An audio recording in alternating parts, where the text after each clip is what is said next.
السلام علیکم ورحمۃ اللہ وبرکاتہ نحمدہ ونصلی علی رسولہ الکریم اما بعد فاعوذ باللہ من الشیطان الرجیم یا ایہا الناس قد جاءکم رسول من انفسکم عزیز علیہ ما عنتم حریص علیکم بالمؤمنین رؤوف الرحیم۔ مختصر حمد و ثناء اور صلاۃ و سلام کے بعد اللہ رب کریم نے اپنے پیارے نبی صلی اللہ علیہ وسلم کے متعلق فرمایا کہ اے دنیا جہان کے لوگوں، یقیناً تمہارے پاس ایسا رسول آیا ہے جو تم ہی میں سے ہے۔ آگے فرمایا کہ عزیز علیہ ما عنتم، کہ وہ تمہیں مشکل میں دیکھ کر رنجیدہ ہو جاتے ہیں، تمہیں پریشانی میں دیکھ کر دل گرفتہ ہو جاتے ہیں۔ حریص علیکم، تمہارے نفع کے لیے ہمیشہ حریص رہتے ہیں، وہ تمہاری بھلائی کے لیے، تمہاری کامیابی کے لیے ہمیشہ متمنی اور خواہش مند رہتے ہیں۔ بالمؤمنین رؤوف الرحیم، اور اہل ایمان کے لیے تو انتہا درجے کے مہربان ہیں اور رحم کرنے والے ہیں۔ اللہ رب کریم نے اس آیت کریمہ میں پیارے نبی صلی اللہ علیہ وسلم کی بہت سی خوبیوں کو، آپ کے اوصاف حمیدہ کو بیان فرمایا کہ آپ مومنوں کے حق میں انتہائی لطف و کرم کرنے والے، انتہا درجے کے مہربان ہیں۔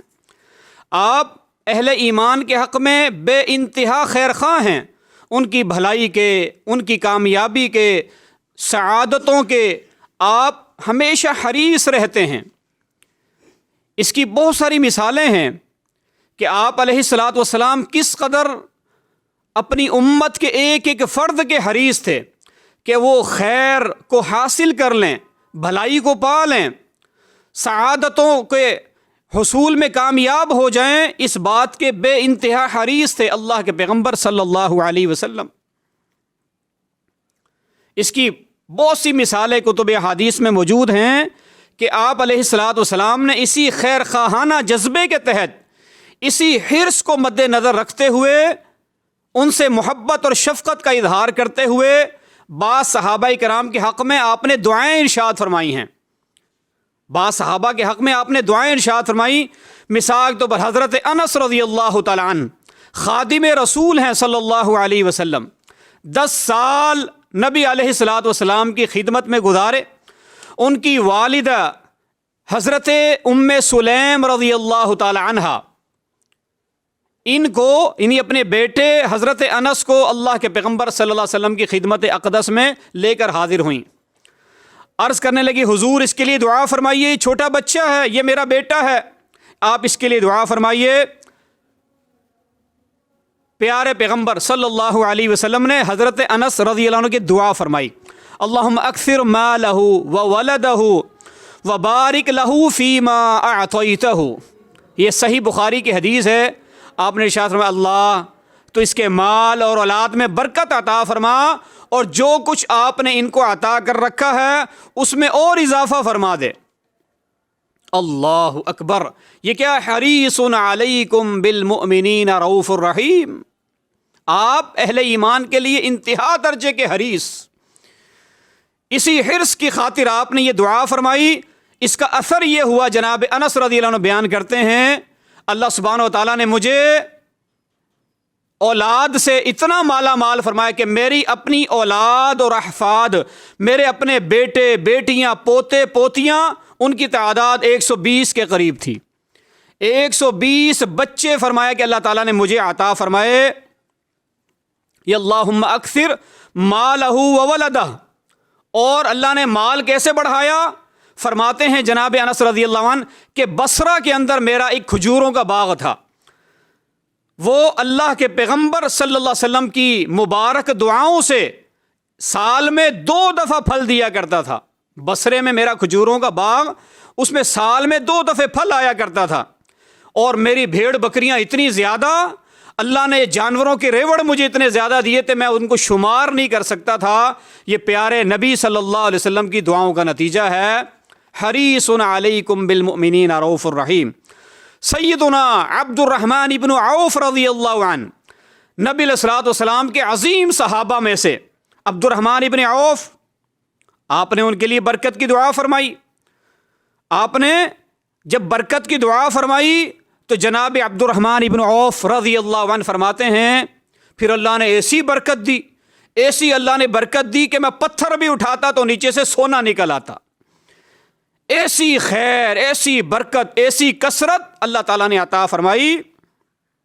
جب عبد الرحمن ابن عوف دنیا سے رخصت ہوئے اور ان کی جائیداد کو تقسیم کیا گیا وراثت کے طور پر، اتنی مال میں اللہ نے برکت عطا فرمائی تھی، نبی علیہ الصلوۃ والسلام کی دعاؤں کی برکت سے جب وراثت تقسیم ہوئی تو ہر بیوی کے حصے میں 80 ہزار دینار ایک ایک بیوی کے حصے میں آئے، 80 ہزار دینار۔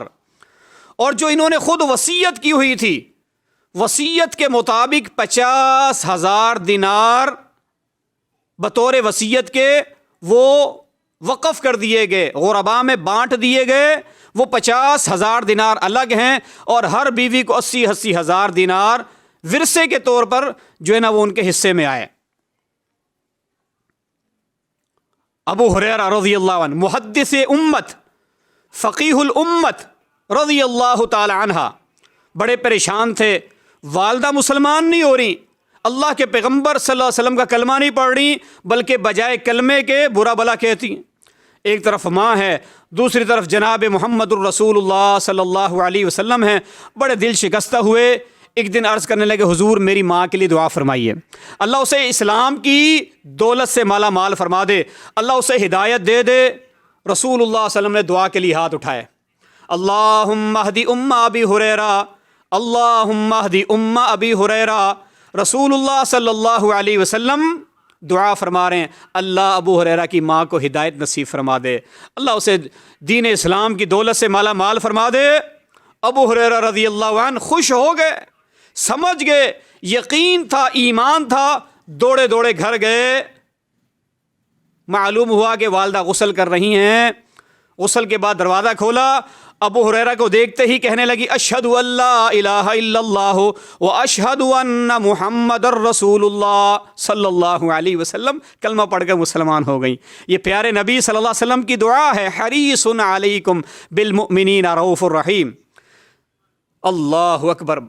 سعد بن ابی وقاص رضی اللہ عنہ، عظیم جرنیل، عظیم صحابی سعد بن ابی وقاص رضی اللہ عنہ، ایسے بیمار ہوئے کہ بچنے کی امیدیں دم توڑ گئیں۔ بادی النظر یوں لگتا تھا کہ اب آخری وقت آ گیا ہے، چل چلاؤ کا وقت ہے۔ سیدنا سعد بن ابی وقاص رضی اللہ عنہ نبی علیہ الصلوۃ والسلام عیادت کے لیے تشریف لے گئے، آپ ان کے گھر تشریف لے گئے۔ آپ نے حضرت سعد بن ابی وقاص رضی اللہ عنہ کی دعا فرمائی، اللہم اشفی سعدا، اللہم اشفی سعدا، اللہم اشفی سعدا۔ اللہ سعد کو شفا عطا فرما دیجئے، یا اللہ سعد کو صحت یابی تندرستی عطا فرما دیجئے۔ 3 بار نبی کریم صلی اللہ علیہ وسلم نے حضرت سعد بن ابی وقاص کے لیے دعا فرمائی، ایسی اللہ نے صحت عطا فرمائی، ایسی تندرستی اللہ تعالیٰ نے عطا فرمائی، ہر مرض جڑ سے گویا ختم ہو گیا، اور اس کے بعد صحت اور عافیت والی طویل زندگی حضرت سعد رضی اللہ تعالیٰ عنہ نے گزاری۔ یہ پیارے نبی صلی اللہ علیہ وسلم کی دعائیں ہیں صحابہ کے حق میں۔ قد جاءکم رسول من انفسکم عزیز علیہ ما عنتم حریص علیکم بالمؤمنین رؤوف الرحیم۔ عبداللہ بن عباس رضی اللہ عنہ، عبداللہ بن عباس رضی اللہ عنہ عظیم مفسر قرآن، فقیہ ہیں، آپ صلی اللہ علیہ وسلم نے ان کے حق میں دعا فرمائی، اللہم فقہہ فی الدین وعلمہ التأویل۔ یہ پیارے نبی صلی اللہ علیہ وسلم کی دعا ہے عبداللہ بن عباس رضی اللہ عنہ کے حق میں، اللہم فقہہ فی الدین، اللہ اسے دین کی سمجھ بوجھ عطا فرما، اسے دین کا علم نصیب فرما، اسے فقاہت نصیب فرما دے۔ ایسی دعا ایسی قبول ہوئی کہ صحابہ کرام میں مفسرین صحابہ میں سب سے پہلا درجہ حضرت عبداللہ بن عباس رضی اللہ تعالیٰ عنہ کا ہے. فقاہت میں، تفسیر میں، حدیث میں اور دیگر علوم و فنون میں جو مہارت اللہ رب العالمین نے عطا فرمائی وہ کسی اور کے نصیب میں نہیں آئی. ایسی دعاؤں کی برکت اللہ کے پیغمبر صلی اللہ علیہ وسلم کی دعا سے مفسر بھی بنے، فقیہ بھی بنے، مجتہد بھی بنے. یہ کیا ہے؟ پیارے رسول صلی اللہ علیہ وسلم کی دعا ہے. آپ کے ایک اور صحابی ہیں حضرت عروہ بن جعد رضی اللہ عنہ. حضرت عروہ بن جعد رضی اللہ عنہ، آپ نے ان کے حق میں دعا فرمائی. آپ نے ایک موقع پر حضرت عروہ بن جعد کو بھیجا 1 دینار دے کر، عروہ جاؤ یہ 1 دینار بازار سے، منڈی سے ایک بکری خرید کے لاؤ. حضرت عروہ بن جعد رضی اللہ عنہ منڈی گئے، 1 دینار کی ایسا سودا کیا، ایسی مہارت کے ساتھ کہ 1 دینار کی 2 بکریاں خرید لائے. 2 بکریاں خرید لائے. ابھی راستے میں ہی تھے، سوچا کہ نبی علیہ الصلوۃ والسلام نے تو 1 دینار میں 1 بکری لانے کا کہا تھا نا، تو 2 بکریاں مل چکی ہیں، 1 دینار میں خرید لی ہیں. ان 2 میں سے 1 بکری کو وہیں بیچ دیا 1 دینار کے بدلے. کسی نے خرید لی، ان 2 میں سے 1 بکری کسی نے خرید لی، 1 دینار ان کو اور مل گیا. اب یہ 1 دینار اور 1 بکری لے کر رسول اللہ صلی اللہ علیہ وسلم کی خدمت میں حاضر ہو گئے. آپ نے ان کا یہ سودا دیکھا، ان کا یہ انداز دیکھا، بیع اور شراء کے معاملات دیکھے. آپ صلی اللہ علیہ وسلم نے عروہ بن جعد کے لیے بھی خیر اور برکت کی دعا فرمائی.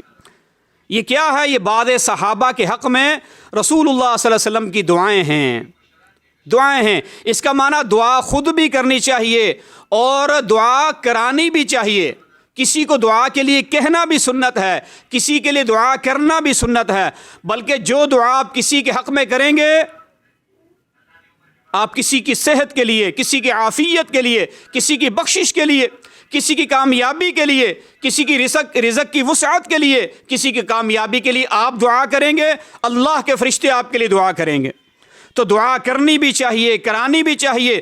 اسی طرح نیک لوگوں کو، صالحین کو، اولیاء کو، متقنین کو، علماء کو، مشائخ کو، اساتذہ کو اپنے لیے دعا کا کہنا بھی چاہیے. اللہ رب کریم بھی ہمیں اپنے سے مانگنے والا بنا دے. اللہ رب کریم عمل کی توفیق نصیب فرما دے. عقیدہ توحید کے ساتھ اللہ رب العالمین زندگی گزارنے کی توفیق دے. وآخر دعوانا ان الحمد للہ رب العالمین.